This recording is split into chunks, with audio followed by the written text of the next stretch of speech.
اسلامی بہن کا سوال ہے، پوچھ رہی کہ میرے پاس 2 تولہ سونا موجود ہے، تو مجھ پر قربانی واجب ہوگی یا نہیں؟ صرف 2 تولہ سونا ہو اور اس کے علاوہ اصلاً زائدہ ضرورت نہ روپیہ پیسہ ہو اور نہ کوئی زائدہ ضرورت سامان ہو تو پھر قربانی لازم نہیں ہوتی۔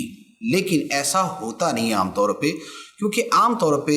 اگر کسی کے پاس 2 تولے سونا ہے، کوئی خاتون ہے جس کے پاس 2 تولے سونا ہے، تو اس کے پاس اس کے لباس کی صورت میں،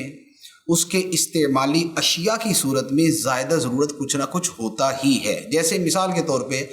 آج کل ایسا شاید و باید ہی کوئی خاتون ملے گی کہ جس کا 1-2 جوڑے گرمیوں کے ہوں اور 1-2 جوڑے سردیوں کے ہوں اور اس کے علاوہ کچھ بھی نہ ہو۔ ایسا نہیں ہوتا، اکثر و بیشتر گرمیوں کے بھی 10-12 جوڑے، سردیوں کے بھی 10-12 جوڑے،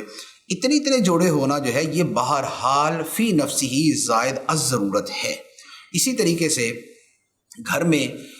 جو آرائش و زیبائش کا سامان ہوتا ہے یا جو گھر میں برتن ہوتے ہیں تو بعض جسٹ ڈیکوریشن ہی ہوتی ہے، کبھی بھی استعمال نہیں کیے جاتے، تو وہ زائدہ ضرورت ہوتے ہیں۔ تو لہٰذا یہ صورت ویسے بڑی مشکل ہوتی ہے کہ کسی کے پاس 2 تولے سونا ہے اور اس کے علاوہ کچھ بھی نہیں، لیکن اگر بہرحال ایسا ہو تو پھر اس پر قربانی لازم نہیں ہوگی۔